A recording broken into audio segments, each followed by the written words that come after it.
Hello there, friends. This is Spencer Michaud, and today we're going to be talking about the new moon in the second decan of Cancer. Hope that you're doing well out there, having a wonderful Friday afternoon. We're going to take a deep dive look at the new moon in Cancer. We're going to look at the significations of the second decan of Cancer. We're going to talk about Venus being co-present. We're going to talk about the fixed star Sirius today. And we're just going to answer all of your questions and have a little bit of a hangout for the Friday afternoon. I hope that you're all doing well out there. If you're joining me today, just drop me a comment and let me know that you're out there in the digital sphere. It's always nice to see friends stopping by and where you're stopping in from. Big Deb is coming from the Big Island. Deb is here from the Big Island in Hawaii. Nice to see you, Deb. I hope you're doing well this afternoon. It's always nice to see your face here. We've got Tarja stopping in from Finland. Nice to see you, Tarja. Hope that things are going well over in your neck of the woods over there. So yeah, we've got sacred spaces here. I love the little butterfly icon. Maybe another fellow Cancerian potentially. Stopping in from Maui, Hawaii. We've got the Hawaiian crew here today. That's pretty cool. So I'm just really excited to see all of you stopping in. And if you're lurking in the background, don't be shy. It's always nice to see your beautiful faces here in the chat. Okay, so a couple of announcements before we dive into it, as we are apt to do here. So if you are new to the channel, welcome. I'm Spencer. I am your friendly neighborhood Hellenistic traditional / integrative astrologer, and you can find me over at spencermichaud.com. In addition to doing these live streams once a week, usually on Friday afternoons, more often than not, I also do readings. So if you are interested in learning more about your personal natal chart and your personal placements, how the transits are interacting with your chart, your own mythological story, if you have curiosity about your fixed stars and the decans and the tarot cards that are associated with each 10-degree section of the planets in your chart, go over to spencermichaud.com, click on the Book Now button, and sign up for a reading. I'd love to work with you. I very much enjoy doing this work and helping to guide people towards greater clarity, awareness, wisdom, and just offer some practical, friendly advice as well. These are some of the things that I enjoy doing, just helping promote healthy growth as we're apt to do. Myself, I have a Cancer 2 son, like we'll talk about this today, so we provide a safe space to be able to grow into our best selves. So check that out over on spencermichaud.com. I also have a sale going on right now, a Cancer season sale. I have a Decan webinar series that I have done where you can find more information about the 10-degree individual sections of the zodiac. Right now, Cancer, the Decans of Cancer is on sale for 20% off. I'll show you a preview of that today. But that's a great way to support the channel and to learn more about these wonderful divinatory tools. And then I also have a beautiful partner named Tanya Andrews, who has a magical business called Third Coast Mojo.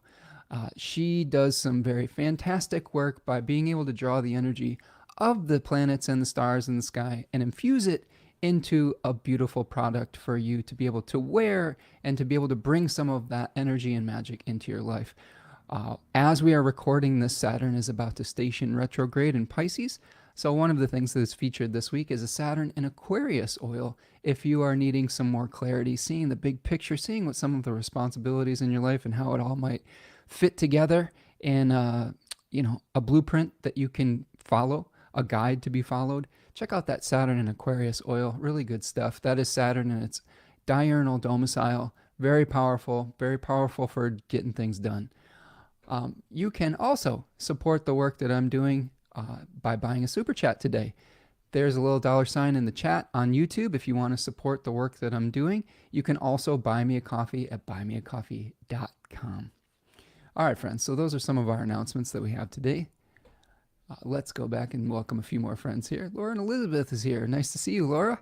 Hello from Vancouver, Washington. So we've got Cancer, Pisces, Sagittarius, so I think a Cancer rising. Pisces sun, Sag moon, potentially. So it's nice to see all of your big threes here in the chat as well. Ani's here. What's up, Ani? Says, hey, Spencer and friends. Nice to see you, Ani. Always nice to get your perspective in the chat as well. All right, friends, let's dive into some of these themes that we are going to be experiencing. So I am going to bring to the stage and make it bigger the chart for the new moon in the second decan of Cancer. So here we see a new moon where the moon and the sun are coming together, renewing the moon in the heart of the sun, infusing the lunar body with the solar essence. So the moon is a planet that brings things into physical being. The sun was considered to be a spiritual force, a daimon, something that infuses vitality into something. So here we're getting a new set of instructions, a new set of desires, a new set of a blueprint, really, to be able to move forward with our physical manifestation. And these two bodies are coming together at 14 degrees of Cancer on July 5th, which is a Friday, at 6:57 p.m. Eastern Daylight Time. Make the appropriate adjustment for your time zone. It will be co-present with Venus at 22 degrees of Cancer. So this is interesting. This is the only planet that is traveling together with the new moon. It is giving its softening elements to the new moon. It's giving its beautification elements. It's giving its cathartic elements to the new moon. One fascinating thing about Venus at this position, 22 degrees of Cancer, is that it's very similar to where Mercury is placed in the sky right now as we record. And Mercury just recently, as of yesterday, had its emergence from under the beams as the evening star, which was called a moment of phasis. And if you've been following along, if you're American, if you're an international person who's concerned about things that are going on in America, there was some news last night. There was an event last night that a lot of people were interested in watching. I did watch it myself, and there was some stuff that came out of that that's important information. So we may have something connected with that, with Venus being in the same degree as Mercury is in the sky right now with its emergence. We're also seeing a sextile to this new moon, to Mars, and a trine to retrograde Saturn. So this is a harmonious aspect between the new moon and the two malefic planets, which I think is something that is welcome after we had a new moon in Gemini that was squared Saturn.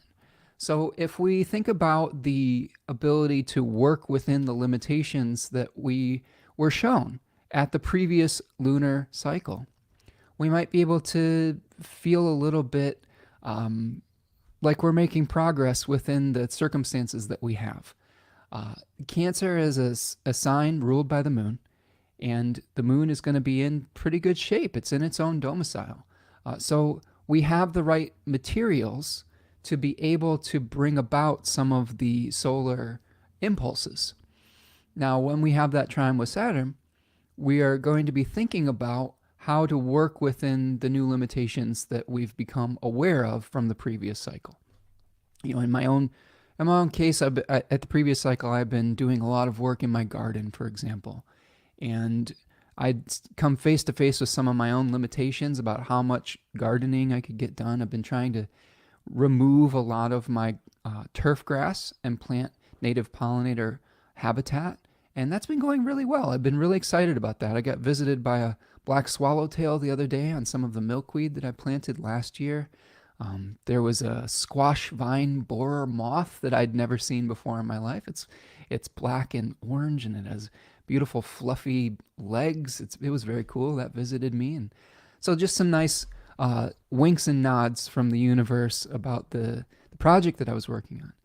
But that being said, at the previous lunar cycle, I was trying to expand my plantings, and I ran into some barriers, into some boundaries, into some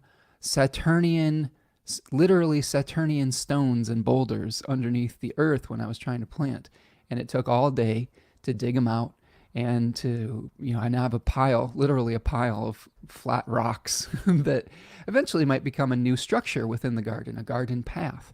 It was a previous path from the previous owners. So it was very Saturnian. Saturn rules things that are underneath the earth. And it was basically Saturn saying, hey, it's interesting what you're doing here, but you may have to restructure your plan a little bit. You may have to work within your limitations. You may have to slow down. And now that we get into this Cancerian cycle, we may be understanding what our limitations are. This has also been coinciding in my own personal life about understanding how to create a resiliency plan for some of the challenges that we might experience through climate change. We've been having very hot weather in my area of the country, Michigan, the Midwest of the United States, and we've had a few power outages in the last few weeks. And we had one on a day where it was very, very hot, and it was very disruptive for the day. And I had to do a lot of shuffling around to make sure that my cats were safe and things like that. And now we've been working very hard on sort of our emergency preparedness plan and all the steps that go into that. So working within some of the limitations that Saturn was showing us. So then again, that's going to be supported. Now, as we move into this weekend that I'm recording this around the 28th, 29th, and 30th of June, Saturn's going to be stationing retrograde. So we might be reviewing these things before this new moon and in the process of reviewing our plans, but also our limitations. So Saturn in this particular decan of Pisces is very much showing us showing us how we should not overestimate our abilities. There are lots of mythological stories in that 10-degree section of Pisces that speak to sorcerers' apprentices that tried to fly before they were ready, literally fly in the sky. In the case of Phaethon, who was trying to fly the chariot of his father, Helios. And he met with disaster, he met with death. So there may be some things where we're trying to fly before we're ready. And this new moon may be teaching us how to slow down, but in a way that isn't galling, right? In a way that isn't so frustrating that we're like, we just want to explore everything. In the previous Gemini new moon, we wanted to explore, we wanted to gather more information. We just wanted to do it, right? Jupiter expanding all of our options. Well, the transition between Gemini and Cancer, in my opinion, is one of making a choice and saying which of these projects is most important to you, which of these things is deserving of you protecting it and trying to nurture it into fruition. In our case, it was, the events of the past month showed us that our resiliency emergency plans were the highest priority. Everything else takes second when it comes to the efficiency of our life. Think about how much energy it takes and lost work it might take if you are at the whim of a disaster. And if you don't have those things in place, it's hard to do anything else. So that became our nurturable priority. That became something that said, this is what we've got to keep in place before we move on to any other steps. So what is that in your life that you have discovered over the past month? What is the project that where you said, this is my number one priority. This is the thing that I can't ignore anymore. And then what are the other things that you've had to let go of so that you aren't feeling the distractions of projects that may be interfering with your highest priority? So this is that was part of the important part of this previous solar lunar cycle. Now, we have a few people chiming in here in the chat, so I want to make sure I get all these nice comments here. Jennifer is here, says, hello from Michigan. Nice to see you, Jennifer. I hope you're doing well. Ani says, I didn't watch the debate either. I'm waiting for the relevant recap clips. I watched the debate, Ani, and I I was up a little past my bedtime, so, I think everybody in my household is feeling a little bit fatigued, a little bit wrung out by some of the emotions that you feel when you witness something like that. And I don't want to go down too many political rabbit holes today, but needless to say, there was a lot of interesting information that came out of that will require a lot of review in the decisions that we've made up to this point. So I feel like it is a perfect precursor for Saturn retrograde, where we may have to re-examine some of the structures that we've taken for granted potentially within not only our own lives, but within our political systems and with the leadership that we've chosen.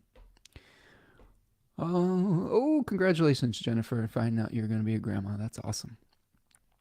Ani says, Saturn is responsible for what's under the earth. I never put that together. Totally makes sense with my yard work and my water leak irrigation fiascos with Saturn and Pisces. Yeah, definitely an interesting manifestation with underground water issues, right? I've seen this a lot with Saturn and Pisces because Saturn is going to show us where we might need to restructure, where we might need to build resiliency, where we might need to have patience. And it is working with the resources that Pisces gives it, in this case, water. And Jupiterian significations. So yeah, it's really interesting to see how it plays out. It's very literal often. Okay, yes, very much congratulations to you, Jennifer. Oh yes, says Saturn at the top of my chart between my moon and Jupiter. Very cool. Okay, so back to the new moon here, and keep the comments coming. Always love hearing the updates in your life and how the astrology has affected you and how these significations are playing out within your life. I mean, I think that's really important to contextualize those things in real time, and those aha light bulb moments of when you make a connection between an event in your life and the astrological symbolism, you become a better astrologer. So these are great things to be able to do in real time. Yeah, and Deb's saying, I feel sick over the debate. Yeah, many people are. Again, it's showing us some of the limitations that our leadership is providing right now.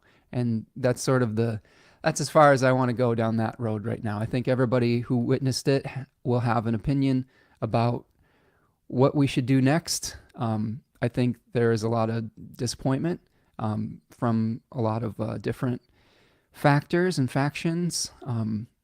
Yeah, I don't have great answers for it. I'm just an astrologer, a guy on the internet trying to contextualize what the stars are trying to communicate with us. So I just hope that for America's sake that we are able to move forward peacefully and in a way where we can bring about a healthy country. That's what I will say, a healthy country, and one that is balanced and that is peaceful and that is structured in a way that serves the most amount of people in the best way possible.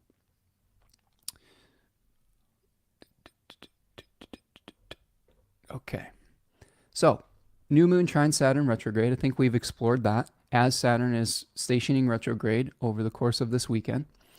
A couple other details about the new moon. We have the sun and the moon near the bending of the nodes.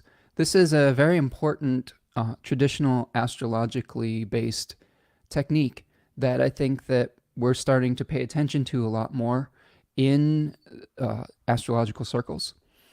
The nodes of the moon represented, fate and fortune, increases and decreases, the new and the old, being able to bring in energy through the mouth and to be able to expel things through the anus of the universe.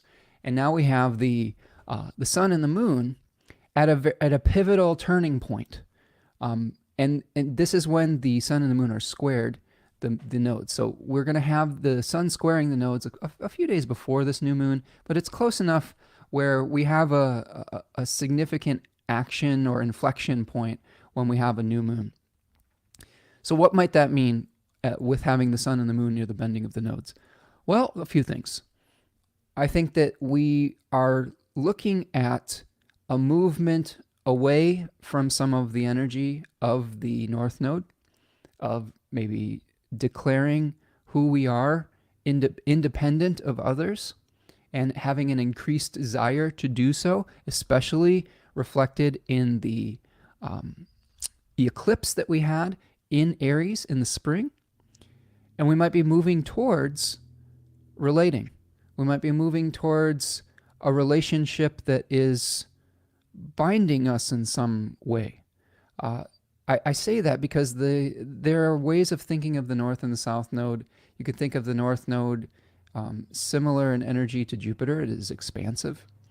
Some astrologers think of the South Node similar in the energy to Saturn. And there are various opinions on this, so we'll try not to split hairs with it. But if you think about Saturn as a planet that shows us what our obligations are, we may have obligations in relationships that we're trying to make decisions about to be able to bring about protection, to be able to bring about the Cancerian element of safety, of security, etc.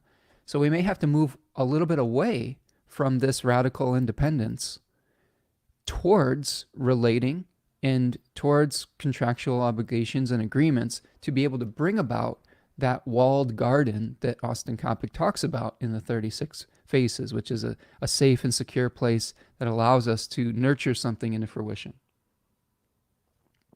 So that is very interesting to me. We also have Venus co-present, as I was talking about earlier. Venus is in the decan of Cancer, associated with the goddess Hecate. So there may be some Hecate-esque themes that come up. Hecate was a deity that was called a torchbearer. She was a triple goddess of the crossroads, and she was able to help Demeter in myth find her lost daughter Persephone in the underworld. She was one of the only people that was able to have the courage and the skill to go into the underworld and help Demeter find her lost daughter.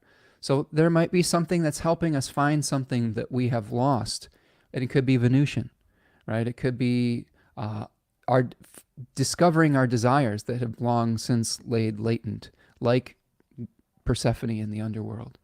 We might be discovering what to do with our excess and how to alleviate some of our scarcity, some of the themes associated with Cancer 3.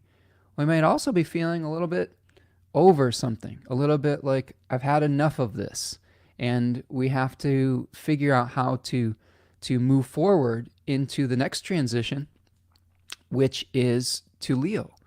And the transition from Cancer to Leo, to me, is one of having the bodily desires satiated and moving into a more spiritual and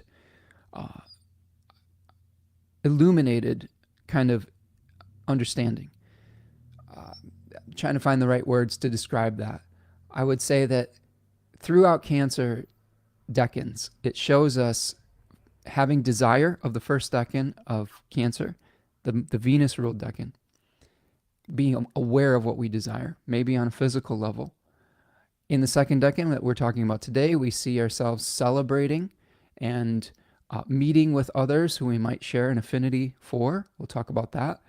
And maybe getting our needs met through celebration and mirth. And then when we get to the third decan, we see a figure who's sitting underneath a tree and refusing the cup of the divine or any more. He has 4 cups already, but 3 cups already, but he's had enough. He's got his arms folded and crossed. There's been significations of boredom, ennui, not knowing what you want, but you know you don't want this. So I think that's been, if we talk just a little bit in vague terms about the political situation in America, many of us are feeling like, well, we don't know exactly what we want, but we don't want what we have. You know, we don't want the 2 candidates that we have just don't seem like they're up to the task. So that could be part of this as well. And yeah, I don't know. The ability to understand our limitations with Saturn, the ability to understand what we desire with Venus co-present, and the sextile between Mars and Saturn, being able to understand how to move forward within our limitations, I think are important features of this new moon. Now, what I will say, it's not really the element, it's the elephant in the room, is that we are moving very much towards the Mars-Algol Uranus conjunction on the 15th. So I will go through about a week's worth of transits after this new moon, just and talk about them and how this lunation cycle might unfold. We are heading towards a second full moon in Capricorn. So we are going to see it at the degree of Capricorn that Pluto is going to retrograde back to. So there could be a very Platonic element to that full moon of this particular cycle, showing us some of the challenges of our leadership, especially with Capricorn 3, the third decan of Capricorn, being associated with thrones of power. So we'll explore that. But this Mars-Uranus on Algol has been something astrologers have been looking at for quite some time. It's been on my radar for a long time. It's been a lot of some of the motivation between, really taking action on securing my emergency plans, etc. Especially because this particular area of Taurus, the third 10-degree area of Taurus, is associated with humility in the face of nature, of saying, hey, there's some forces that are more powerful than our own individual wills. I think that this decade in particular has very much to do with the effects of climate change. It has been associated with drought, with blight, with any force that natural disasters, any force that could cause us to examine our previous actions and then maybe atone or repent for them on some level through prayer, through examining what worked and what didn't. And I think that this Mars-Uranus conjunction is going to bring up some of those topics in particular. We'll talk about that a little bit more as we get to that, but I do think that that is something to keep in mind in regards to this new moon. So I'm going to check back in with the chat here and see some of your wonderful comments. Maui Logic says, happy birthday, any and every 1 and 2, perhaps 3 form. Learn to speak with wisdom of child directly to the heart. 62871. So it is your birthday, Maui Logic. Is that what I'm gathering? So happy birthday if that is your birthday. I hope things are going well for you. Okay, let's see. Jennifer says, watch the debate. Also, something has got to change. You don't not getting any disagreement from me there, Jennifer. Laura Elizabeth says, Saturn transiting my 4th house, squaring my Uranus, toilet leak from yesterday being repaired now. Interesting, right? So again, something to do with time, with decay. Saturn is also associated with decay, and just the consequences of previous actions. And it's manifesting with water, right? Where you're having to restructure and repair something associated with water. Okay, Thomas is here. What's up, Tom? Mr. Hindsight says, namaste, Spencer and friends from San Francisco. Nice to see you here again. All right. So Tom says the South Node is on my Saturn. Okay, yes. Well, maybe some resolving factors especially related to your Capricorn and your Aquarius topics in your life. KP1231, what's up, KP1231? Says, hi, Spencer and all. Hope everyone's doing well. Joining a bit late. Glad to be here. I'm glad you're here, friend. We're just talking new moon a little bit and seeing how things are going to be going in the world related to this new moon in the 2nd decan of Cancer. So I hope everything's going well for you down in Cleveland, Ohio. Ani says, please make sure to like the video so the algorithm reaches further. That's great advice, Ani. Thank you for ringing the bell for me there. Yeah, do me a huge favor, friends. If you're enjoying the broadcast today, please like the video and subscribe if you aren't or if you are new here. We go live every Friday or so, Thursday, Friday sometimes, around 2 p.m. Eastern time. And I also have a newsletter you can sign up for if you want to know when I'm going to be going live again.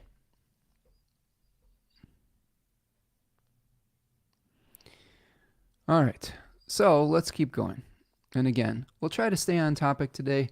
I know everyone's kind of in their feelings and in their thoughts about the debate, but politics is such a divisive thing that I think it's important to pay attention to, and I think it's important to participate in your democracy if you are living in one.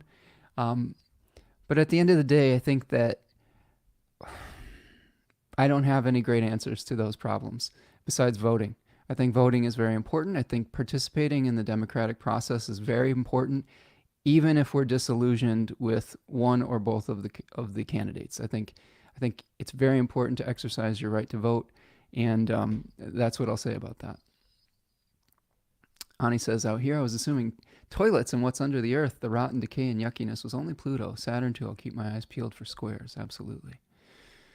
Okay, so let's start taking you through some of the kind of aspects that might happen afterwards. Actually, check that. Let's talk a little bit more about Cancer 2 before we move on to that. So we have I'm showing you here the Decans of Cancer. This is the webinar, Decans of Cancer, that I have on sale right now for 20% off. Go check that out at my website, spencermichaud.com.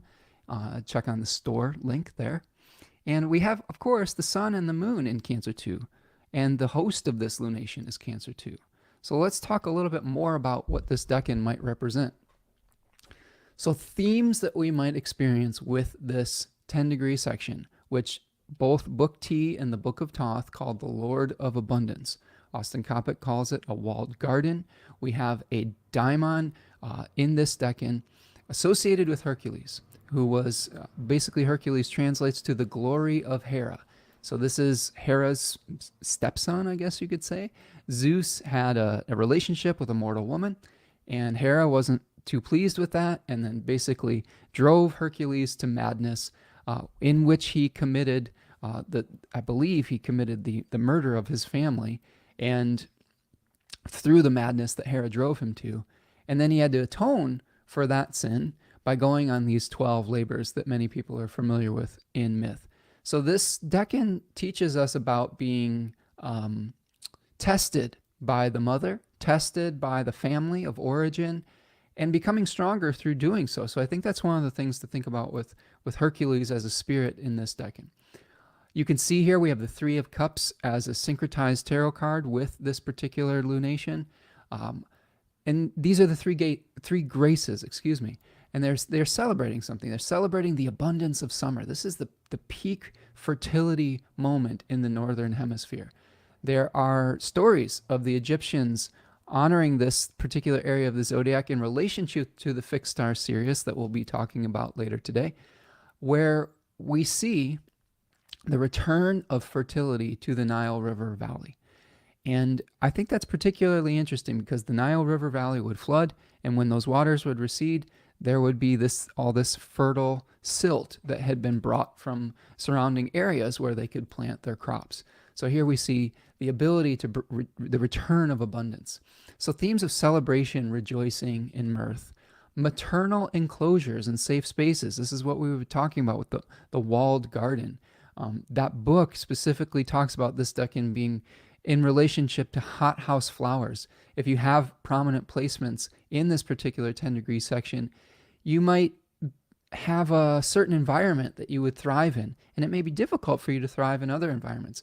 As a Cancer sun myself, with the sun at 15 degrees of Cancer in this particular decan, I can attest to the truth of that.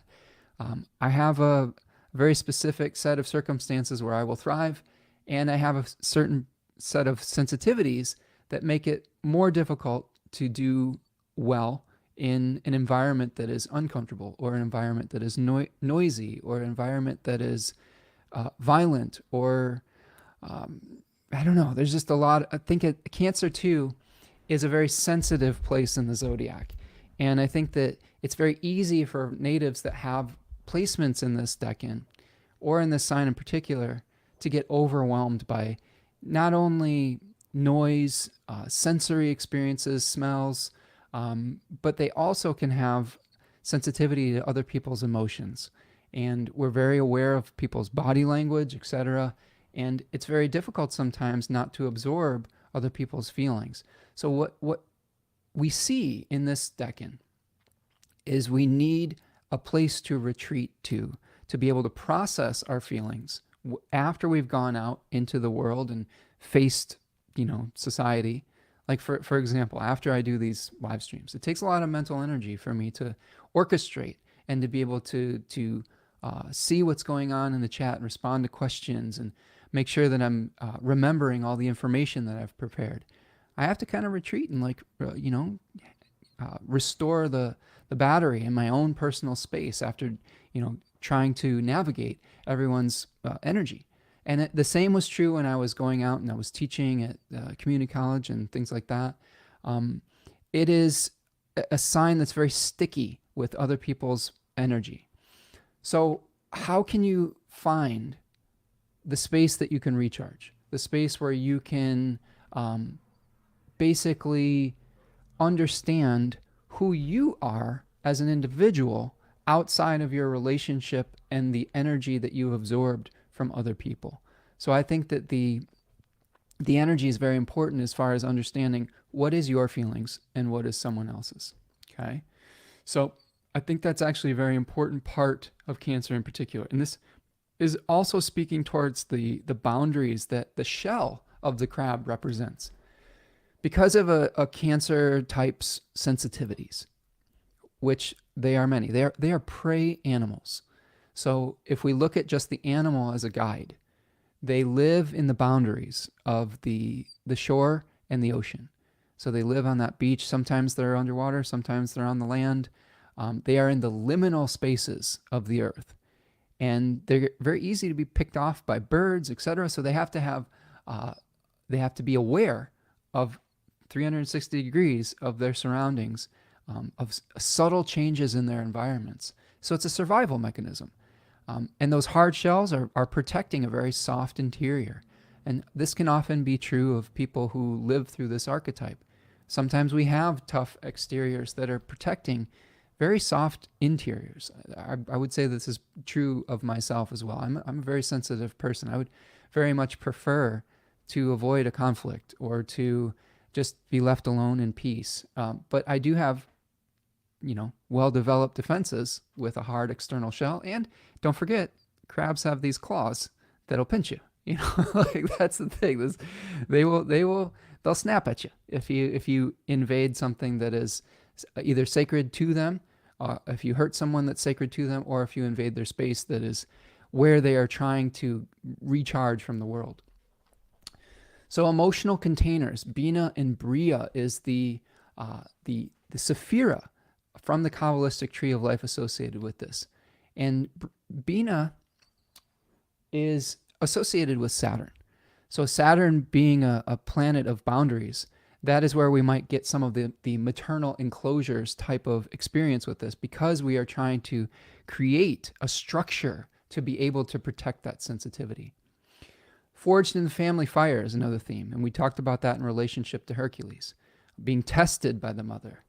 For those of you who are new to the channel, I've talked fairly liberally about my relationship with my own mother, who was a wonderful woman but had some challenges when I was growing up, and wasn't in my life for a significant part of my childhood.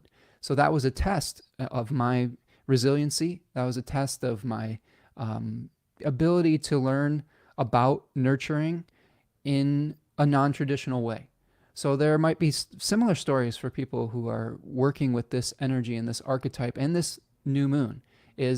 Are you being tested by your domestic circumstances to learn and to grow and how to love unconditionally? I think that's really one of the things that we miss with Cancer, is the energy of the mother archetype is one of unconditional love.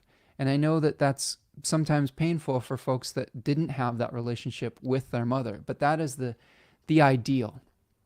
And human beings fall short of that ideal often. And learning to reconcile that and to grow into our own experience of nurturing, of unconditional love, is very important. In my own story, the pain of abandonment led to a fierce resolve to be a part of my own daughter's life in challenging circumstances that I found myself in relationship to her and to my co-parent. And it was very instructive. Those experiences that I may have had as a young person, feeling that challenge of having a missing parent, informed my decisions as an adult, just like Hercules would be forged in the fire of the experiences that Hera brought him. Quest for immortality. This one is interesting. I've been doing some reading this week in particular on the fixed star Sirius. And this lunation is very close to that fixed star, like drawing on the energy of Sirius. So I think that an exploration of Sirius is important. And I'll go through that in more depth in a second. But one of the things that stands out to me about Sirius is it wasn't subject to precession, which is a concept in astrology where the fixed stars appear to move, or the zodiac appears to move against the background of fixed stars over the course of many years, centuries, etc. And this is due to a quirk in the wobble and the tilt of the Earth. And but let me back up a second. Let me add a detail to that. Ancient civilizations, many of them believed that certain stars that were rising at certain times of the year, remember these moved over time, represented gods that were in power at that period of time. And also, when that star ceased to rise at a similar time, like a solstice, for example, it represented the death of that god and the rise of a new one. So Sirius in particular is interesting because there is and this is information I learned from Bernadette Brady. Due to a quirk in the Julian calendar, Sirius appeared around the same time for like 5,000 years, right? So it appeared around July 19th or 20th in the same spot due to an error in the Julian calendar calculations. So it was an immortal star. It never died, right? It never ceased to rise at the same time. And that fixed star was very much associated in Egyptian times with the goddess Isis. So that to me is very fascinating, where we see that quest for immortality. So that's one way that we can think of immortality with Cancer 2 and fixed star Sirius. What also is interesting about that is that when they changed calendars, I believe when they changed over to, I don't know if it was the Gregorian calendar or a new version of the calendar, 5,000 years of precession was taken into account, right? And that goddess like died almost instantly. Whereas you saw over many thousands of years a deity waning from power, like Osiris and the rise of Horus, the next god, with the movement of those stars in Orion. And then eventually this fixed star Aldebaran, which was associated with Horus, the god Horus. So that to me is very fascinating, that we have this immortal star that just almost overnight experienced a fall from grace or a death. The other part of the immortality story of Sirius that I think is poignant is related to the hero Achilles. And Achilles had a divine mother, Thetis. I believe that he had a mortal father. And Thetis was upset that she would lose her children. And one by one, she burned off their mortal flesh. That's one version of the story, and made them immortal. Another version is that she dipped, Achilles in the river Styx and was holding him by the ankle, and he was immortal except for his heel. That's where we get that term, the Achilles heel.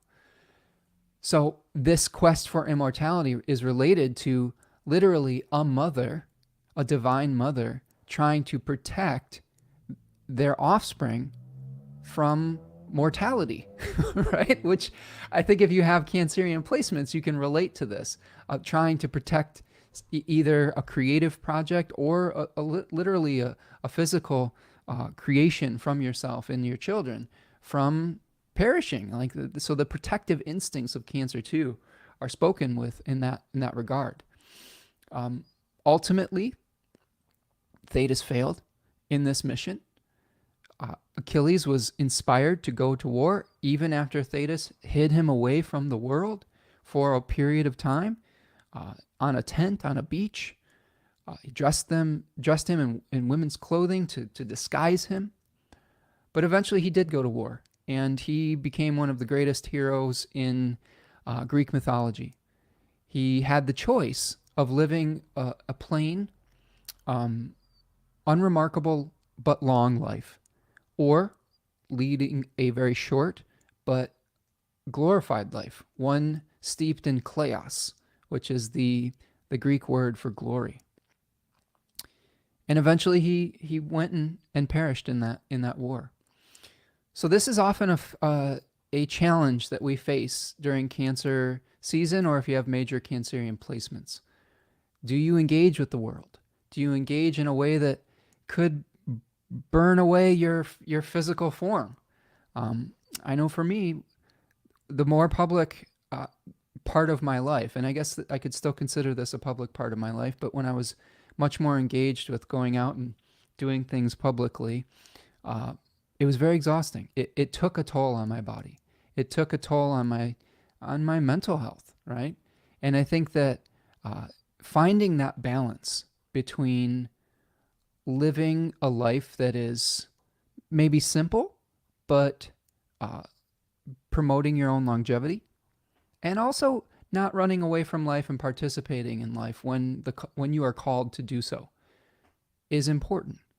And that answer is going to be different for everyone. That answer is going to, it's not going, we don't all have to live the same journey. And if we did, it would be boring.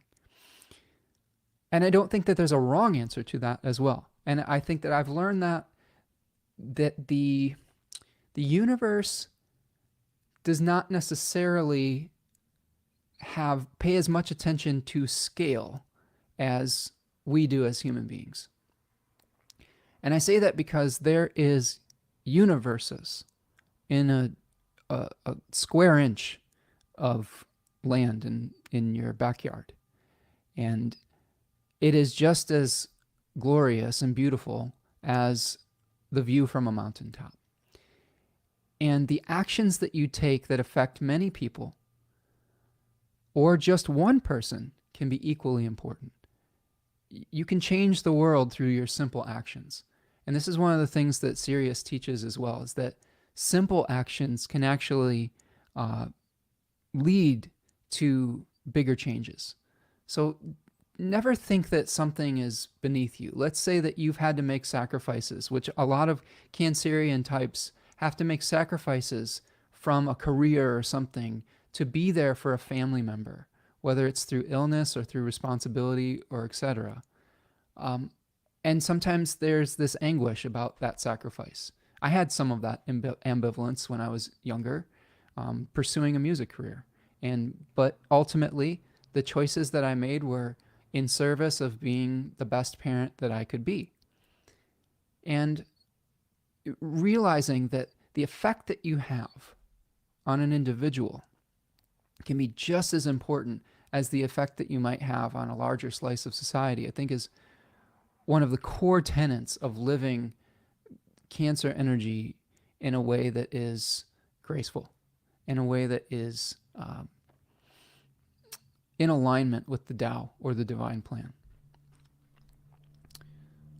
I'm just going to check in here with the chat here.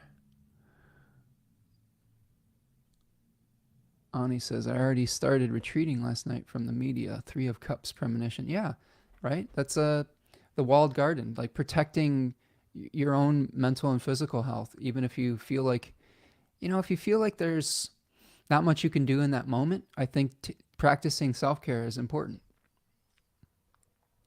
KP says, with 12th house ascendant and Lord and Neptune on the ascendant, I can very much relate to the Cancer 2 need to retreat from the energies of the world. Absolutely. And it doesn't have to be permanent. It can be a little bit of a break, and then you can re-engage. And that doesn't have to be just 1 or 2 times. This can be a continuous cycle. Like the moon, it's cyclical. I've had times in my life where I've been very visible. I've had times in my life where I've been retreating into the background. And I'm sure that that will continue to cycle through my own life. So yes, I relate to that feeling as well. Jennifer says, daughter has a Cancer ascendant and moon, definitely spot on. A nurse who lives just near the ocean and surfs, ascendant 18 degrees. Yeah, perfect. There's a running joke in my family, Jennifer, that every time I pass a river, a lake, an ocean, that I realize, quote unquote, that I would like to live near water. I don't right now, but it's definitely a dream for sure.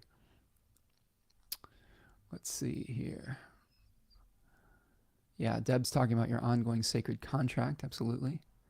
Ani says, this tracks with the waning moon trining my fallen natal moon recently. Premonition of the mother wound for sure. Retreating seems best for now, but you can't run forever. Absolutely.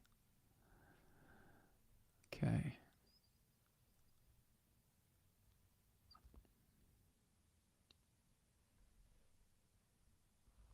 Just looking through the chat here. Tarja T is here.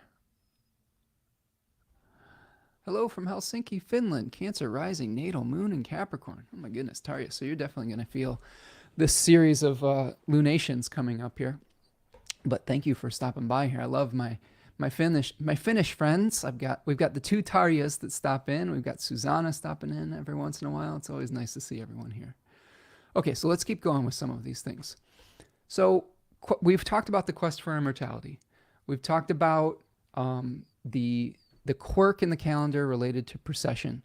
We've talked about the Achilles myth. Now, one of the things that I failed to mention with that I think is important is that the thing that brought Achilles out of his hiding was deep emotional grief. It was the loss of something very important to him personally, the relationship he had with Proclus, who was killed. So that inspired him to go to war. And this is often a Cancerian archetype as well.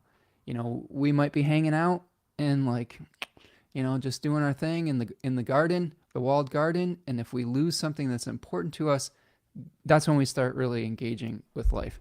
I've seen some literature that speaks to Cancer as like the person who, if you're drowning, they're going to be like, someone else going to go in there. And if no one else is coming, they're like, all right, fine, I'll go in, I'll rescue you. You know, that's sort of a Cancerian kind of archetypal story that I hear often.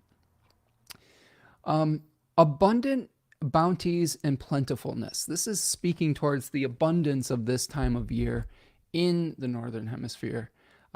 Just if you look outside your window right now, if you're in the Northern Hemisphere, flowers are blooming. There is food in most places, and it is a time of fertility, and is a time of nurturing the fruits on the vine. Right? We've pollinated the flowers, and now those fruits are growing. They're not necessarily ripe yet. Potentially, they have to be protected from something that would threaten them, like insects or plague or weather, etc.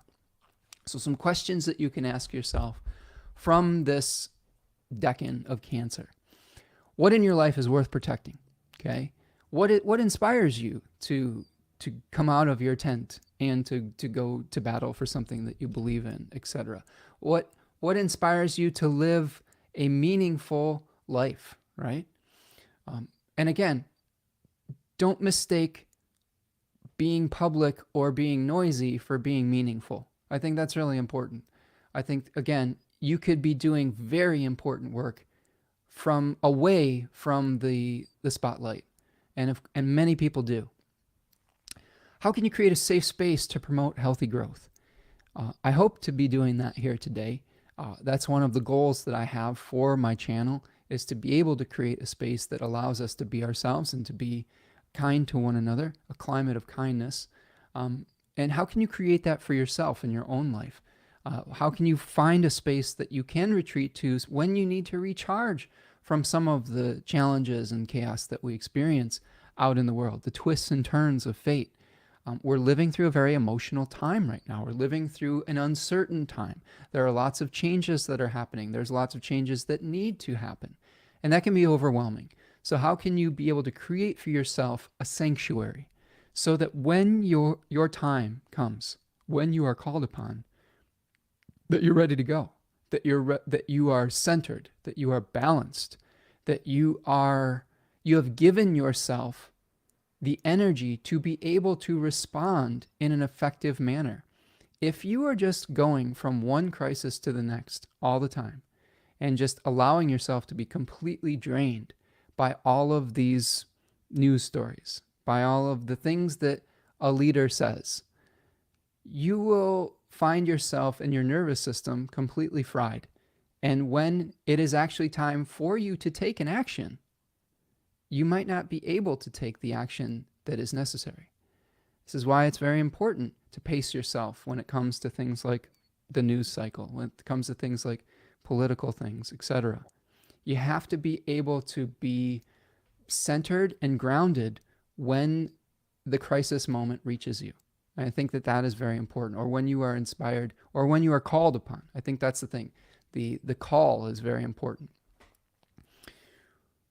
How can you best appreciate this moment and share your abundance? If you are familiar with any of the Cancerians in your life, they've probably invited you over for a meal or taken you out to dinner or provided some sort of good stuff for your body potentially, right? Like I think one of my favorite things is connecting with people over food, and feeding people is a way that a Cancerian can show their love. My beautiful partner, Tanya Andrews, has Jupiter in Cancer, and she is an excellent chef, and she shows that she cares for people by cooking for them. And I happen to be a lovely beneficiary of that, but I've seen this. Anybody that comes to our home is treated like a king or a queen in that regard. So how can you share your abundance with others and your generosity with others? And maybe extending that outside of just your small circle sometimes. This is one of the criticisms of Cancer as well, is that they're very good to the people in their very intimate circle, and then, it's hard for them to connect with people outside of it. And sometimes you have to take a risk. This is something that many Cancerian types are very risk averse. Sometimes you have to take a risk to bring more people into your circle, right? And to reach people where they're at, rather than only relating to the one or two people that you relate to on a daily basis. What familial challenges have shaped your character? Again, this is in reference to Heracles and the challenges of Hera. Are you owning your divinity or projecting it onto others? A really important thing to consider. We think about this in regards to the story of Achilles and Thetis. Thetis was projecting her divinity onto her mortal child and expecting him to live up to that divine ideal.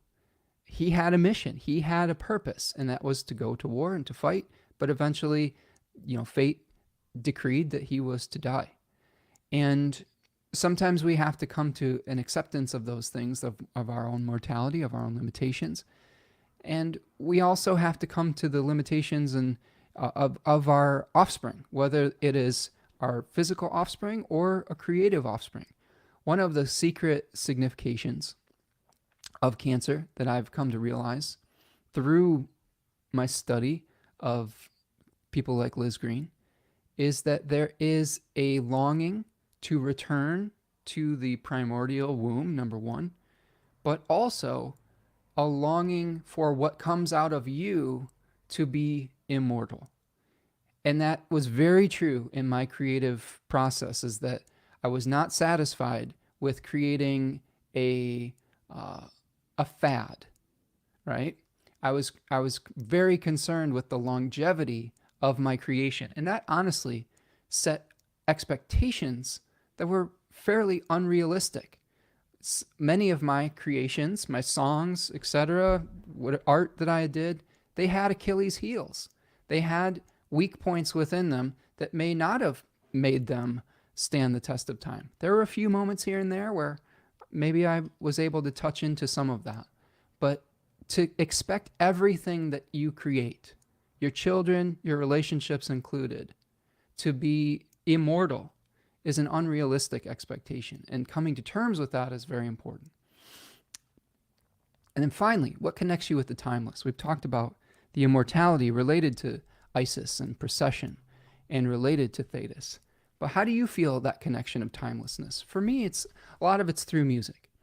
I have a musical taste that many people would call old school.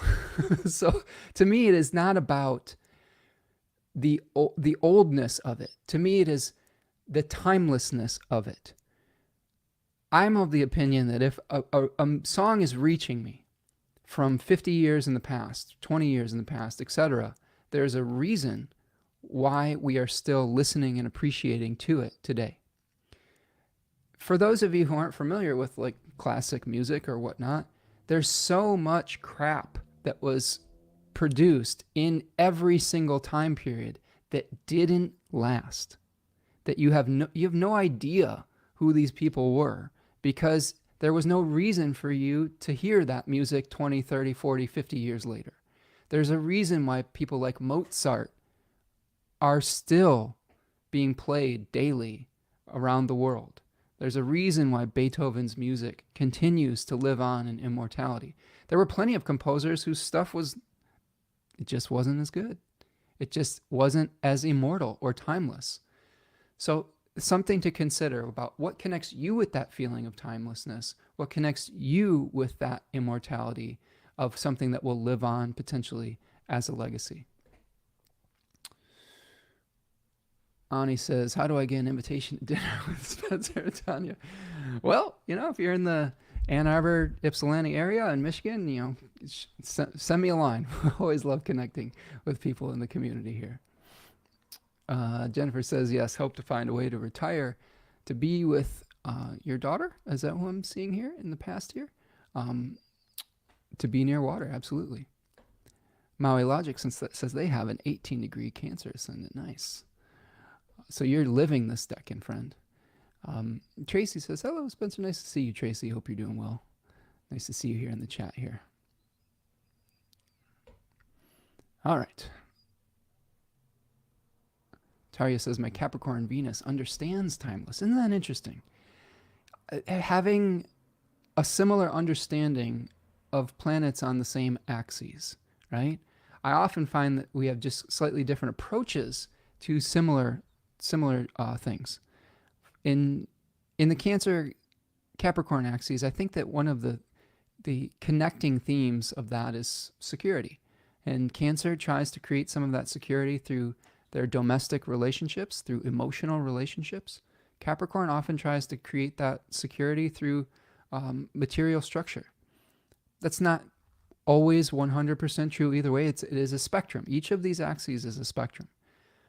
But I think it's really fascinating to see that the timelessness of Capricorn, which, if you get me on a tangent about Capricorn, the timelessness of Capricorn is related to the myth, related to the sea goat, Precus, right? Where Precus was trying to turn back time, right?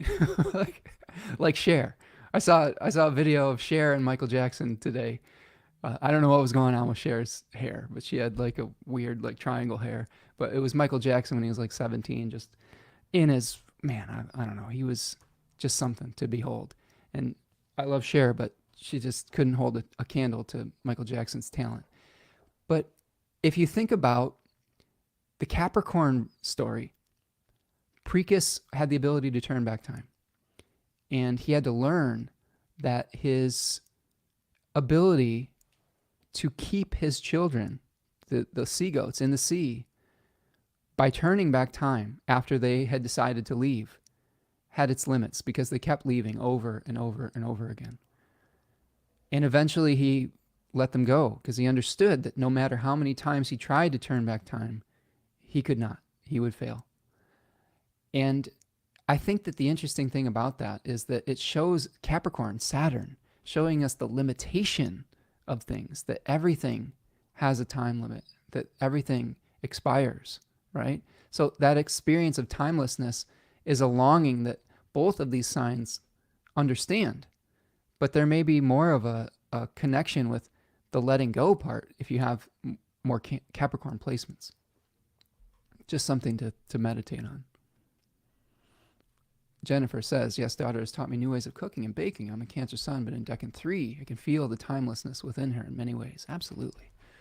It's nice to be able to experience these archetypal energies through people that we care about and just to witness their journey. This is one of the great gifts of astrology, is being able to understand and have empathy for the people that we care about in our lives and just for the people that we interact with day to day. Okay. So I'm going to keep going. I'm sorry if I can't get to every single comment. We're just trying to stay focused and on task here today. So I wanted to show you before we move on. We've got Hercules here. Talked about him being the demigod. And go ahead and check out the decans of Cancer. If we are able to, if you are able to pick that up, it's 20% off today until the end of Cancer season. So let's talk just a little bit more about Sirius. So here you can see Sirius is one of the brightest, if not the brightest fixed star in the sky, and besides our own sun. And it is in a constellation called Canis Major, which is the greater dog, one of the hunting dogs of Orion, or associated with Anubis in the ancient Egyptian pantheon. So resurrection, return of fertility. We talked about the return of the floodwaters to the Nile River Valley that brought the fertile silt that was able to be planted and brought about the richness that will support life. So you might be drawn to noble causes. You might have a quest for immortality, but often at the expense of the body. This. I always use Michael Jordan as a example for this. He had the rising sign on Sirius, and I will never forget witnessing his quote unquote flu game in the NBA Finals. I don't remember the exact year, but I believe it was late 90s. And he had the flu, and he went out there and dropped 40 plus points in an NBA Finals game in a victory. And it was a display of this Cancerian 2 energy of trying to achieve greatness, immortality, history, a championship, but completely destroying his body in the process. So an interesting example of that. Small actions leading to grand achievements. This is something I've talked about with scale. You never know the effect that you could have on an individual that could grow into something collective. The moon is associated with the collective and with the masses. So oftentimes we think that what we're doing may not be affecting people, but that's often not the case. Oftentimes we have 20, 30 people live on these live streams, but then I looked at the numbers and sometimes we have like 400 people that have watched. Sometimes just because we're not completely interacting with the people that, individually, doesn't mean that what you're saying and doing don't have meaning and purpose. And I always take that into account. I took that into account in my music career too. Often played to very small rooms, sometimes with only a handful of people. But I still put every ounce of my energy and being and emotion into those performances because I knew that one performance could change that person's experience. It could change that person's mood for that day.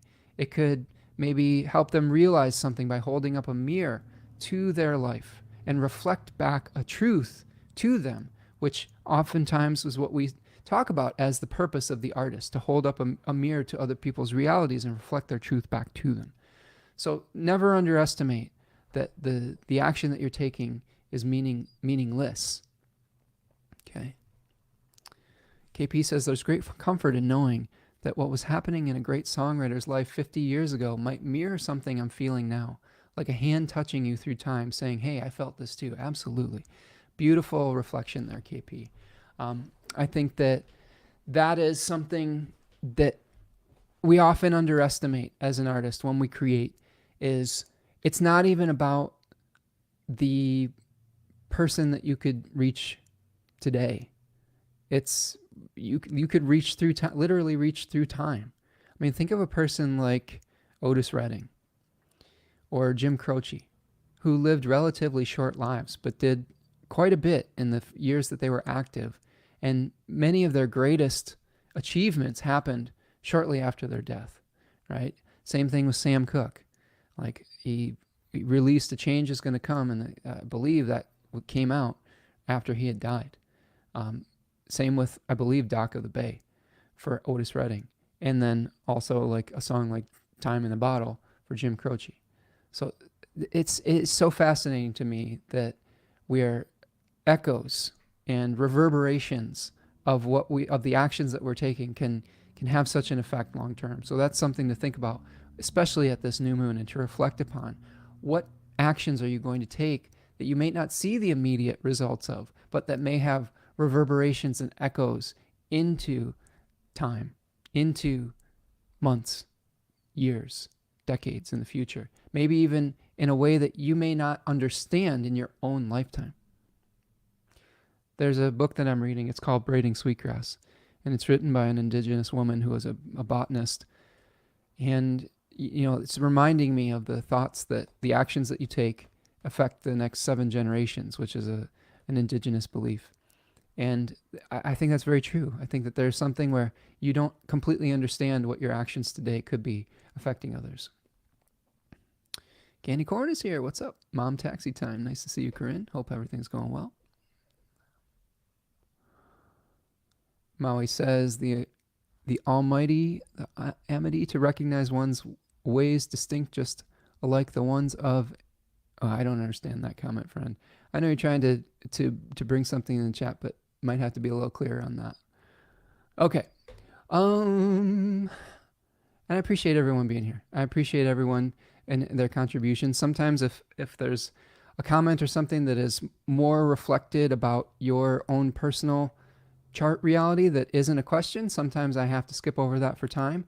If there is some comments that are strictly promoting like your own services or something like that, we've had a few of those today, I'm going to skip over those. And if there's something that just doesn't make any sense, that isn't keeping us on topic, I'm not going to bring that up on the screen either. But I love all of you, and I appreciate you. Jennifer says, Jim Croce, Time in a Bottle was so heartfelt for me in my younger years. Absolutely. I'm a huge Jim Croce fan. I thought he was an excellent songwriter. Just really, he was a big influence on my work.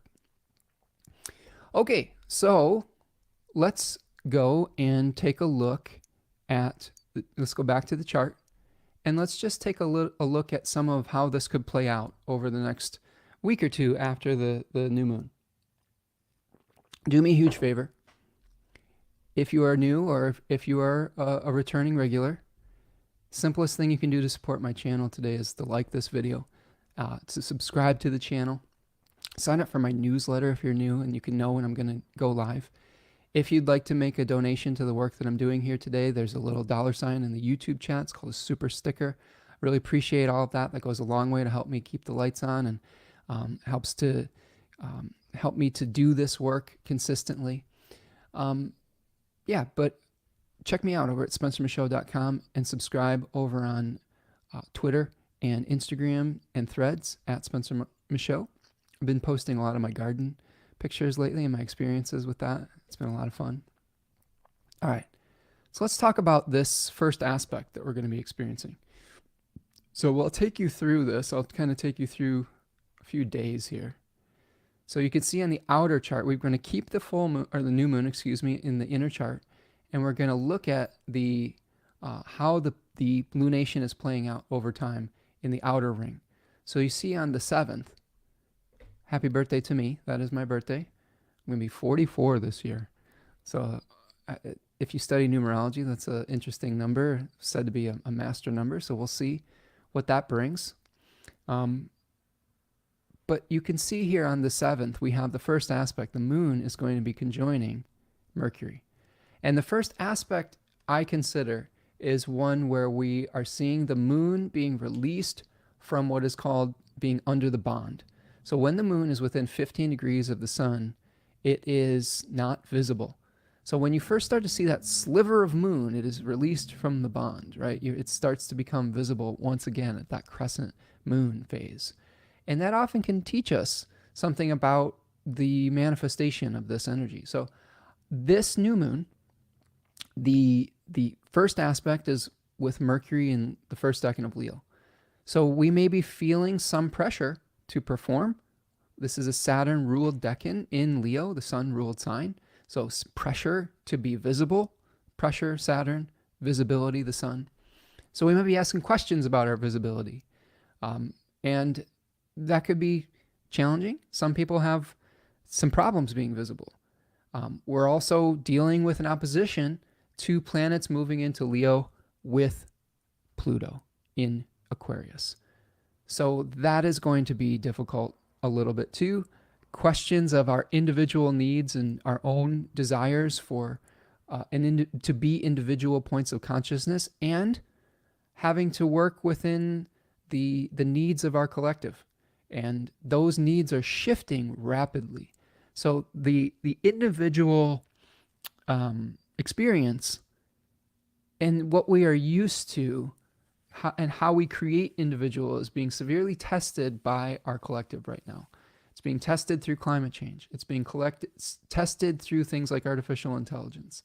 And we have to be able to work within some of these changes that are very necessary. Sometimes we have to give up some of our individual desires and needs for the good of the whole.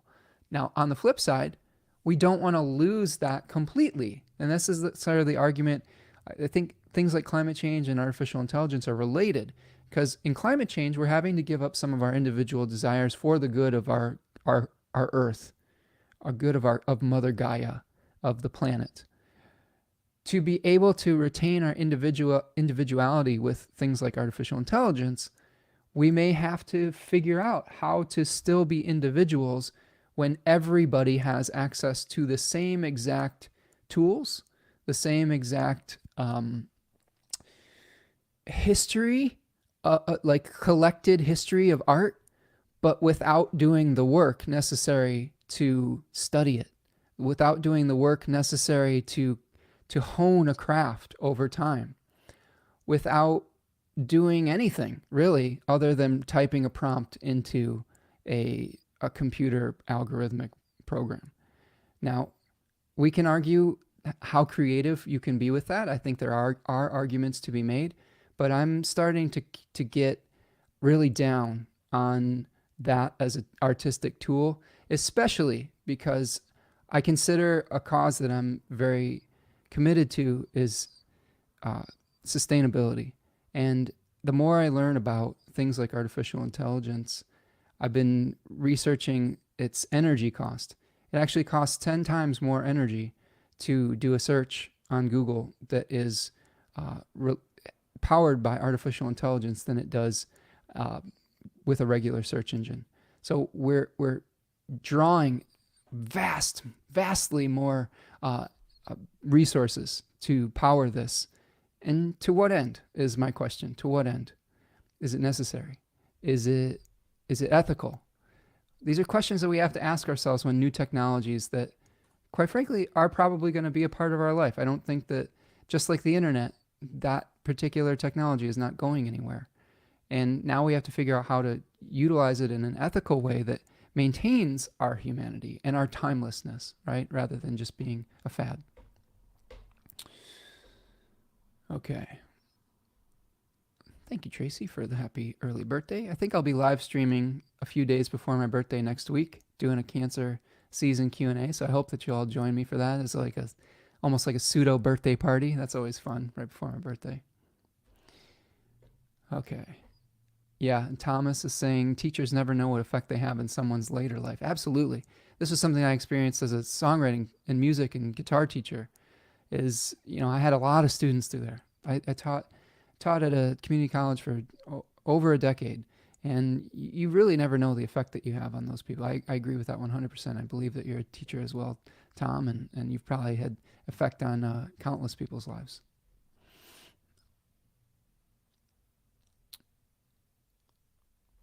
Ani says, so that Mercury moon aspect is over my north node. I think I might have an astral projection lucid dream combo on your birthday. That's a psychic dream, that spot combo. Well, I hope that maybe we'll meet in the astral plane, Oni. Let me know if you have an intense metaphysical experience with a message or communication attached, Jennifer, right? Yeah, absolutely. We'll all meet up and have a Three of Cups experience in the astral plane. That'll be fun. Okay. So that's our first aspect on 7/7. Conjoining Mercury, 8 degrees Leo. A couple other things just to be aware of. And we'll start to wrap things up towards the end here. So on the 9th, and I've gone over this in much more depth in the Astrology of July if you want to check that out. But on the 9th, we see Jupiter. I think this is important. This is one that I have a particular interest in because of my work with the decans. But Jupiter's going to be moving into the second decan of Gemini. And it's going to be conjoining a fixed star Aldebaran, which is associated with ethics and with living an ethical life. That second decan of Gemini speaks towards a paradox where we're pulled in many different directions, maybe 2 different ethical directions potentially. So I do feel like it is important to stay above board, to try to live in a way that is in alignment with your highest self and highest ethics around this period of time, we are losing the decanic dignity of Jupiter in the first phase of Gemini. And Jupiter's now going to be moving through the decanic phase of Mars. So I think that while we are having a positive exploratory experience potentially with Jupiter in the first decan of Gemini, things might get a little bit more overwhelming with trying to balance out some of the competing needs in our life when Jupiter moves into Gemini too. So just have that on your awareness and your radar. Try not to overthink things. Try to allow yourself to live into the answer a little bit, because if you notice, when Jupiter moves through Gemini 2, it's going to make a square to Saturn retrograde in Pisces 2. And Pisces, Saturn says, you're going to have to surrender to the process. You don't have to have all the answers. In fact, you won't be allowed to have all the answers. Sometimes things just have to play out. On the 10th, we have the Sun trining retrograde Saturn. So here we might be able to work within our limitations. We have Venus making a trine to Neptune the next day, okay, right here, at about 29 degrees of Cancer and Pisces. And then Venus is going to ingress into Leo the next day on the 11th. And it will immediately oppose Pluto on the 12th.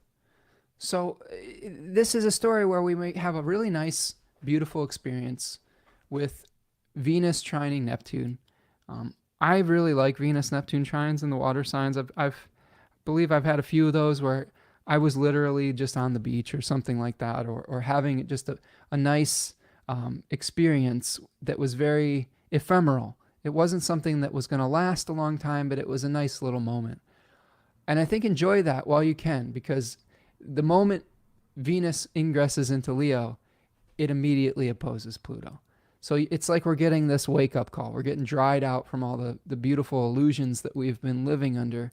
And again, I'm not going to begrudge anybody a few illusions. Sometimes we need to have some escape mechanisms where we need to recharge, where we need to get in touch with beauty, with faith, with transcendence, so that we can be charged up again with meaning and purpose when we have to face these Herculean labors, which the oppositions to Pluto may represent. So again, visibility versus working within the collective. On the 13th, we have the first quarter moon at 22 degrees of Libra. So this is an inflection point, a crisis point potentially, where we're trying to bring something into being. Now, we will see, now we have the moon at 22. We will see the sun at 22 degrees of Cancer, which is related to Cancer 3. So these questions of scarcity versus surplus, these questions of, I've had enough, but I don't know what I want next. Now, the key to me at this first quarter moon is that it is in a decan of Libra that's associated with a goddess named Nemesis. And Nemesis restored right proportion to the randomness and twists and turns of fortune, aka 2K. So I don't think there's a more fortune 2K based sign than Cancer. It is literally related to the moon, the lunar sect, right? So we may be dealing with twists and turns of fortune, and we have to rebalance that through our own intellectual efforts potentially at this first quarter moon. How do you increase that which is lacking? How do you decrease that which is excessive? How do you share your gifts with others? 22 degrees Libra is very close to a fixed star called Arcturus, which is a trailblazer, which helped domesticate and bring about agricultural society. It was also very close to the fixed star Spica, which is a place of giftedness. So what are your talents and gifts? How can you bring that into being as well to increase either your prosperity or your generosity? And then there's the big conjunction of Mars and Uranus on the 15th.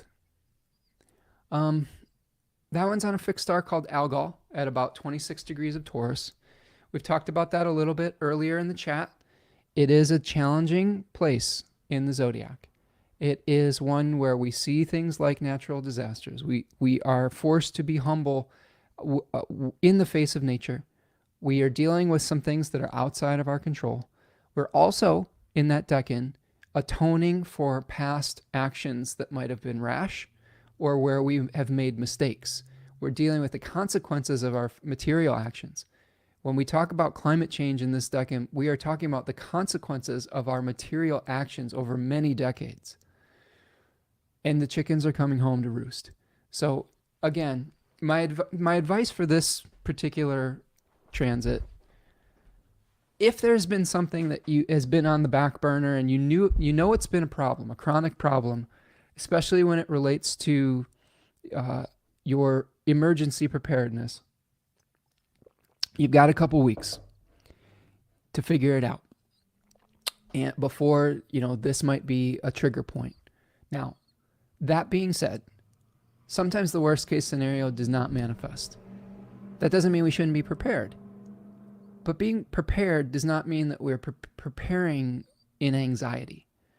I talked about this for I believe it was the Astrology of July, where we talked about the hexagram number 5 for the I-Ching, which is called waiting.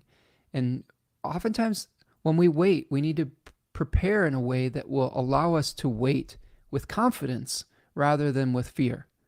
So I think that's the important message I'm trying to get out here today. Is I don't want you to wait in fear.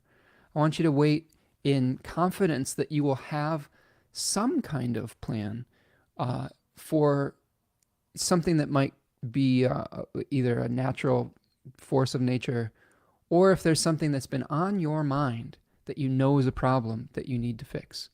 Okay, like we've been talking about people who have been dealing with flooded basements. If you know that's a problem, if you've been dealing with that Saturnian issue, this type of aspect could be the moment that the toilet backs up, or that the pipe breaks, if you knew that, or the basement floods. So you have an opportunity to deal with the challenges. In my own case, we got a sneak peek of what it would be like if we experience like a brownout in a major heat wave.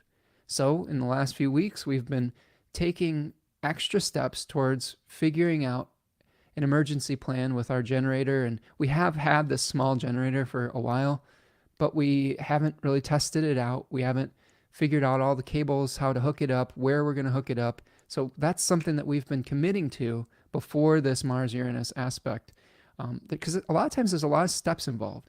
And to give yourself some peace of mind, being prepared is very important. And again, you don't want to wait in paranoid fear, but the peace of mind that you get when you at least have some plan, right? And you have to make compromises with these plans too. Like in my experience, the thing that would give me more peace of mind would be like, here's just an example of this, would be like having a generator for my entire house, like a standby generator that just clicks on when the power goes out. And then I don't have to do anything. I just know that it's there, it runs, it's good, we're good to go. But those things cost like anywhere between $7,000 and $10,000. And I don't know about you, but I don't have that money laying around right now. So we had to make a compromise with that and have a smaller like emergency plan where we would just power just a few things in one room and make sure we knew exactly how to set it up, etc. So there are ways that you can be prepared even if you can't do the most to be prepared. Like here's another example. I've been researching solar power and thinking about how do I solar power my house to increase my resiliency. That's also an initial investment that could be very expensive. So these are longer term plans, but having a short term plan. Here's something even simpler. I ordered a battery powered fan. Okay. Like when I was out of power in the last week, I didn't have anything. I didn't have the generator hooked up. I didn't have any way to turn on an air conditioner. I didn't have a fan. I had a hand fan. I was just blowing on myself. So I bought a battery powered fan. So I knew at least if the power went out, I'd have that, like that small thing that could, increase my level of comfort within a crisis situation. So there's so many small things that you could do to be prepared for something like this. I also feel like this could be a challenging time in the collective. A couple things that are going on with this collectively.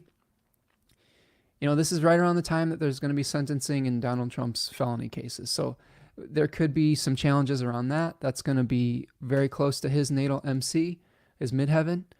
It's going to be opposing, I believe it's opposing Joe Biden's son. And so there could be some challenges in his life that are coming about with that. Both of those candidates had a difficult time last night from my perspective. And there might be some changes around that. This association with Algol and Medusa, if you're not familiar with the myth of Medusa, it is related to the Gorgon, Medusa, who was sexually assaulted in a temple and was, in one version of the story, was punished and turned into a Gorgon where she had the ability to turn people to stone and had snakes for hair. In another version of it, the goddess Athena gave her those skills to protect her from being abused in the future. So you might think about the ways that you are protecting yourself. You might think about, how do you keep your equilibrium? How do you keep your cool in a crisis moment? Because when we have Algol placements, oftentimes people are quote unquote losing their heads. Eventually Medusa in the myth lost her head to the hero Perseus. And how do you, through your preparedness, keep your cool and equilibrium when other people are just, who haven't prepared in that way, are running around like a chicken with their head cut off, right? Literally. So I feel that it's very important when we see something like this in astrology to practice extra self-care, to be able to deal with unexpected challenges. Mars was a planet that distributed malus tuque, bad fortune, and it might not be your fault. Sometimes bad things happen or uncomfortable things happen, and we just have to work with those new circumstances. Uranus is often a planet that brings us unexpected challenges. So unexpected severings and separations is a signification of Mars and Uranus together. So there could be something that actually allows you to get away from a toxic situation with Mars and Uranus coming together in Taurus. But again, let's say that you do have something that you want to separate from, and you've had difficulty doing that. You've been in a rut. You would probably put yourself in a better position if you do that severing and separating while maintaining your own inner balance and equilibrium, rather than doing it in a way that is haphazard. So that is what I've got for Mars conjoining Uranus on Algol. Okay, just checking in with all of you in the chat. Yeah, Ani's bracing themselves for Mars, Uranus, and Algol. Yeah, I mean, and again, the term bracing ourselves is interesting too, because think of the ability to see like someone stopping in front of you, right? Like if you're coming up and someone slammed on their brakes and you can see that you're not going to be able to stop in time. Sometimes you may tense up, and that tenseness that you have could cause you, like let's say you lock your knees out. That could cause your knee to get all messed up. Whereas oftentimes they teach people who are like falling off a horse or something like that to go limp and don't tense up if you're falling, because that will allow your body to be more resilient. So I think that when we see something like this, we don't want to tense up. We want to allow for flexibility. We want to create extra space for things that may happen, and we want to prepare as well as we can with the knowledge that sometimes there will be things that we just completely can't prepare for. But that's just part of life. That's just part of understanding how to be a human being, right? All right. Yeah, Ani says, don't act like you don't see it coming. Don't act like you see it coming. Absolutely. Oh, man. Deb says they have their progressed sun at 22 Libra. So maybe this square might be a particular interesting point for you, Deb. Ani says, maybe get a jump on that impending unresolved issue when you've already been warned. Note taken, absolutely. Ani says, if your freezer is powered, ice packs on the back of the neck and a heat wave tip straight from the desert. Oh, that's good advice, Ani. Yeah, it wasn't a super long outage. It was an afternoon, but I live on the upstairs of an old house, and we had to go to the lower levels and make sure that we weren't just like roasting upstairs, because it gets hot really quickly in this house. There's a big south-facing window that we've tried to make more energy efficient, but yeah. And I have cats too, and they're big, large, long-haired cats. And people are like, well, you should just gone to the library or something, or cooling center. I was like, I don't feel comfortable leaving my cats, because I need to make sure that they're not suffering from heat exhaustion or heat stroke. So making sure that I have an ability to lower the temperature when something like that happens here is important. Jennifer says, my son rewired my furnace to operate with a small generator during that storm last winter. Was out for a week. Good backup and easy to do. Ooh, Jennifer, you'll have to, maybe your son can come rewire my furnace. Maybe I'm kind of serious about this. You live like 10 miles away from me, like, because we didn't have power for like an entire week in the same time that you didn't have power, and it was miserable. Our heat was out, and we went 7 days without heat or power because it got disconnected from our house. It was very miserable. So yeah, I would like to be able to do that as well. Okay, friends, let's talk a little bit about the I-Ching. We've discussed our new moon. And here we have an I-Ching for this new moon that is number 10, which translates to treading. And it's changing to the hexagram 58, which is joy. So those are two interesting ones. Doesn't seem too terrible.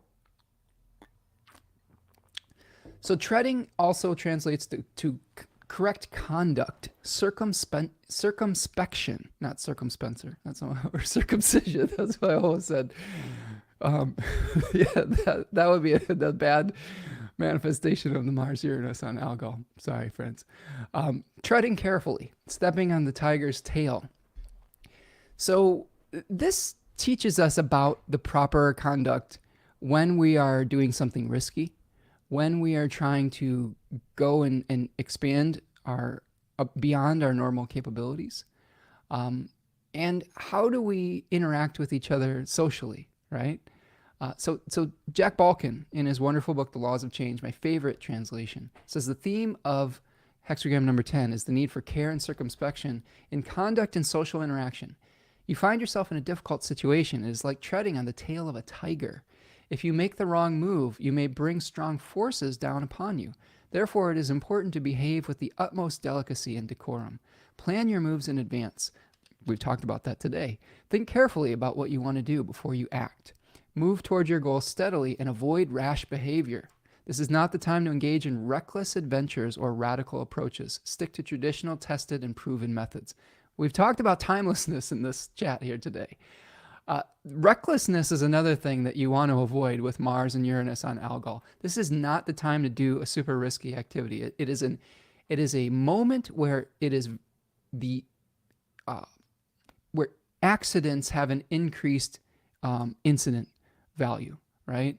It is a possibility where if you do something rash and reckless, which is, again, friends, Taurus 3 warns against the actions of 8, which literally translates to rashness. So the problems that were caused by being too rash are atoned for by the Litai, the old women, the hobbled women that followed behind 8 and offered up repentant and atoning prayers. So this is something where slowing down is very important. Well, the animals, it's so ironic for that too. So we have a changing line here.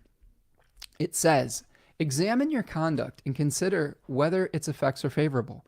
When everything is fulfilled, so you'll have supreme good fortune. So this changing line encourages you to be pragmatic and proactive in your pursuit of your goals, okay? Do something practical. Update your insurance policies, your emergency plans.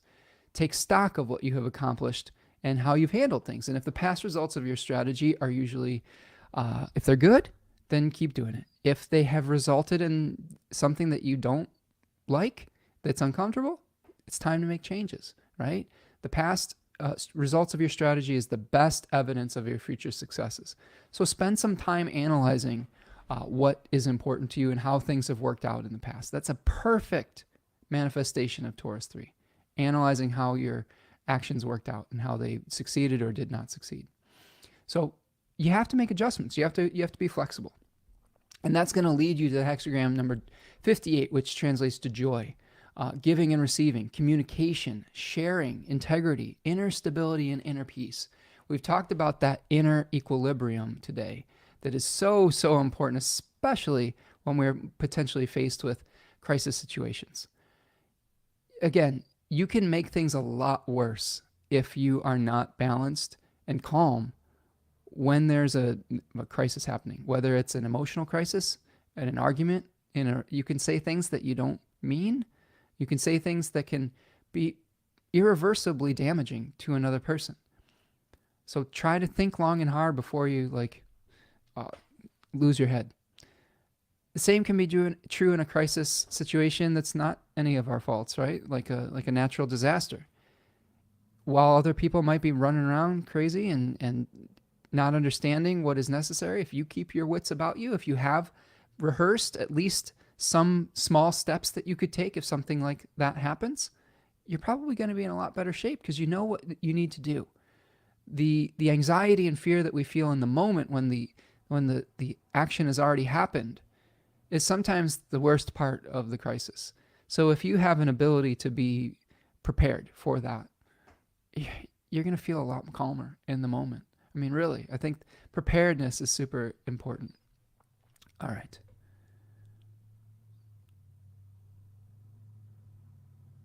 So here is the animal for the day, for the moon. It's perfect, friends. It's the sloth. Like we have our good friend, the sloth. Look how happy he is. I love this picture. And it's really great advice. The sloth moves slowly. It is an animal that is content making slow and steady progress.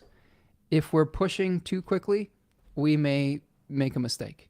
If we slow down and just take one step at a time without giving up on our dream or on our preparedness, we can have a successful outcome eventually. So I think that you need to figure out what your own pace is, not the pace that society is pressuring you into, not the pace where you look around and compare yourselves to others. What is your pace? What feels comfortable to you? How can you tune into your intuitive gifts? How can you make sure that you're paying attention to things like your own hygiene? Like sloths, their hygiene isn't the greatest, so that might be another thing to consider. They have very unique viewpoints on the world. They're hanging from trees and seeing things from very unique viewpoints. So how can you look at things from multiple perspectives potentially? And I think that this is a great message to us when we're faced with a speeding up like Mars and Uranus, that we don't have to necessarily come into alignment with that chaotic energy. I'm someone who is on board with change. I recognize the need for change, individually and collectively. But I am someone that believes that change happens over time. And change that will last is not always immediate.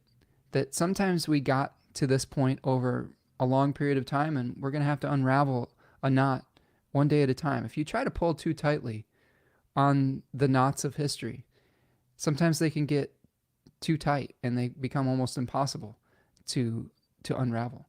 So I think that taking your time, understanding that we've got to make these changes over time, while also having a sense of urgency when it is necessary. And you'll know the difference if you're centered and if you are practicing your good self-care, if you're practicing taking a time out every once in a while and coming into alignment with what it feels like to be calm, with what it feels like to be in your own mental and emotional space that Cancer provides. It's very hard to get into that, to hear the voice of the divine when you're constantly bombarded by the noise of the collective. And sometimes you have to get away from that noise to truly hear the voice of your own soul. while not detaching to the point where you aren't participating anymore. So it's a delicate balance, but I think it's one that the sloth can teach us. All right, my friends. That's what I got for you. Ani says, be flexible. Respond, don't react. Absolutely. Sloth energy. I like it. Jennifer says, yes, can't rush things. Time to look at responsibilities with at the Saturn retrograde coming. Yes, absolutely. And some of those responsibilities are not going to be sexy. Okay, like oftentimes we want to do things that are fun. We want to do things that bring us pleasure. Saturn says sometimes you have to do things that and spend your resources on things that aren't bringing you pleasure, but are going to leave you much more stable if something happens in the future. The generator is not a sexy purchase, right? Rewiring your house isn't sexy, but you're going to be pretty grateful for small actions like that when an emergency hits. All right. So I hope that that helps you, friends. I have enjoyed my chat with you today. Do me a huge favor. Please like and subscribe to the channel if you're new here. Like the video. It's super easy.